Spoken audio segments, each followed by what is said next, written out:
ভাবে আমি এখন পর্যন্ত প্রস্তুত না। আমি জামা কাপড় পরা না, আমাকে এখানে বেল দিয়ে যাচ্ছে, আমার দরজা প্রচন্ড পরিমাণে নক করছে। মানুষ দেখলো বাসার দরজা ভেঙে ওয়ারেন্ট ছাড়াই মডেল মেঘলাকে আটক করে নিয়ে যাচ্ছে আইন শৃঙ্খলা বাহিনী। প্রশ্নটা হচ্ছে যে আইনের দোহায় পুলিশ ও রাষ্ট্র দিচ্ছে, সেই আইনের আসলে নৈতিক ভিত্তিটা কি? এত এত প্রাণ বৃথা গেল না তো?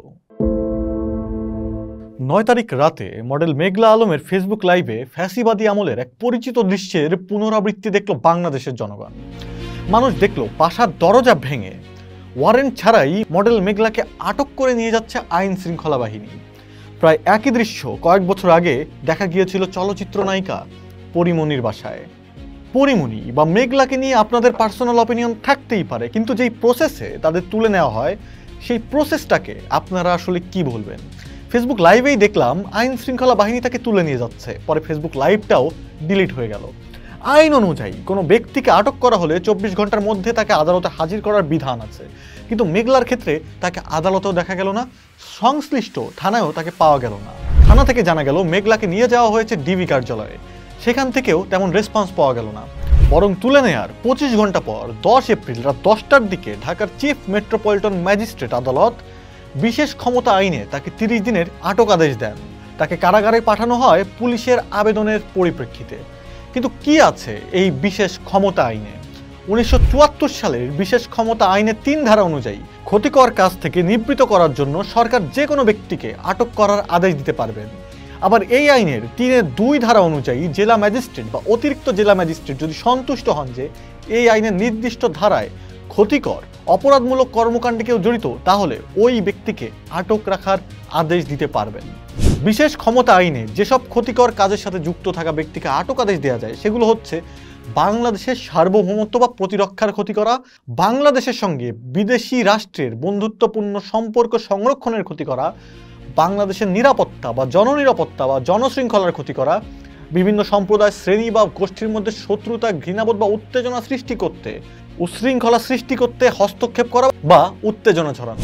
মেঘলার বেলায় তার বন্ধু ও নিকটের স্থানীয়রা দাবি করছেন জনৈক সৌদি রাষ্ট্রদূতের সাথে প্রেম, বাগদান ও বিচ্ছেদকে কেন্দ্র করে এই মুসিবতে পড়েছেন মেঘলা। সামহাউ ইট মেক সেন্স, কারণ বিশেষ ক্ষমতা আইনের যেসব ক্ষতিকর কাজের সঙ্গে যুক্ত ব্যক্তিকে আটক আদেশ দেওয়া যায় সেগুলোর মধ্যে অন্যতম হচ্ছে বাংলাদেশের সঙ্গে বিদেশি রাষ্ট্রের বন্ধুত্বপূর্ণ সম্পর্ক সংরক্ষণের ক্ষতি করা। সৌদি আরব বাংলাদেশের জনশক্তি ও রপ্তানিমুখী অর্থনীতির প্রধান অংশীদার। নেত্র নিউজের সম্পাদক তাসনিম খলিলের মতে সৌদির রাষ্ট্রদূতকে বিব্রত হবার হাত থেকে রক্ষা করতেই মেঘলাকে কারাবাস দিয়েছে সরকার। এদিকে মেঘলাকে আটকের প্রসেস নিয়ে মানুষের তীব্র প্রতিক্রিয়ার মুখে ঢাকা মেট্রোপলিটন পুলিশ এক বিবৃতিতে জানায়, মেঘলা আলমকে অপহরণ করার অভিযোগ সঠিক নয়।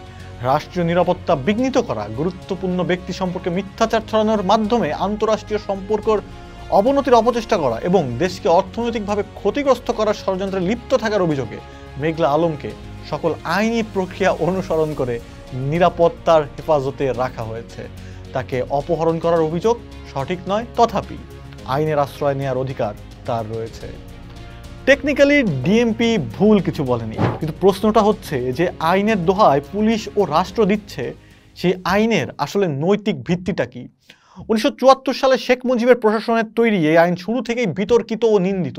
বিশ্লেষকদের মতে এই আইন তৈরি করা হয়েছে নিপীড়ন, দমন ও সামাজিক রাজনৈতিক ভিন্ন মতের মুখ চেপে ধরার উদ্দেশ্যে। এই আইনে সরকার চাইলে যে কাউকে নিজের প্রয়োজনে স্বেচ্ছাচারীর মতো আটক করতে পারে। শেখ মুজিব প্রশাসনের সমাপ্তি ঘটেছে সেই 1975 সালেই, তবে রয়ে গেছে আইনটা। এরপর প্রত্যেক সরকার নিজ নিজ স্বার্থে নগ্নভাবে প্রয়োগ করেছে আইনের। এরপর 2024 সালে ইতিহাসে এলো সেই মাহেন্দ্র খুন। ছাত্র জনতার গণ অভ্যুত্থানের মধ্য দিয়ে পতন ঘটল শেখ মুজিবের কন্যা ফ্যাসিস্ট শেখ হাসিনার। রাষ্ট্রের কলকবজা থেকে মুজিববাদের স্বেচ্ছাচারিতার ভূত তাড়ানোর দেয়া হলো প্রতিশ্রুতি, কিন্তু এই কি তার নমুনা?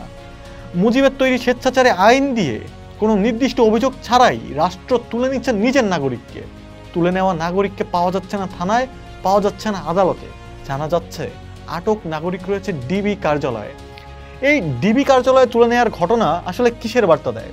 আপনাদের মনে আছে নিশ্চয়ই, শেখ হাসিনার শেষের শুরুটাও হয়েছিল নাগরিকদের নির্দিষ্ট অভিযোগ ছাড়াই ডিবি কার্যালয়ে তুলে নেওয়ার মধ্য দিয়েই। সেই দমনমূলক প্রক্রিয়া ও ব্যবস্থার বিরুদ্ধে সংগ্রাম করে শহীদ মৃত্যু বরণ করেছে এই দেশের প্রায় 2000 ছাত্র জনতা, আহত হয়েছিল 20,000 দেহ। আর সেই গণ অভ্যুত্থানের মধ্য দিয়ে ক্ষমতায় আসা অন্তর্বর্তীকালীন সরকারও যদি আগের কায়দায় নাগরিকদের সাথে আচরণ করে, তাহলে তো আমার মতো যারা গণ অভ্যুত্থানে সক্রিয়ভাবে অংশ নিয়েছে তাদের মনে স্বাভাবিকভাবেই প্রশ্ন আসে, এত এত প্রাণ বৃথা গেল না তো? সেই প্রাণ আর গণ অভ্যুত্থানের চেতনা বৃথা না যাক, শুধু ক্ষমতা নয়, রাষ্ট্রীয় চরিত্র থেকেও নিপাত যাক এইসব মুজিববাদী স্বেচ্ছাচারী আইন। আবু সাইদ মুগ্ধদের লাশের ওপর দাঁড়ানো সরকার নাগরিকদের দিক রাষ্ট্রের মালিকানার পূর্ণ মর্যাদা।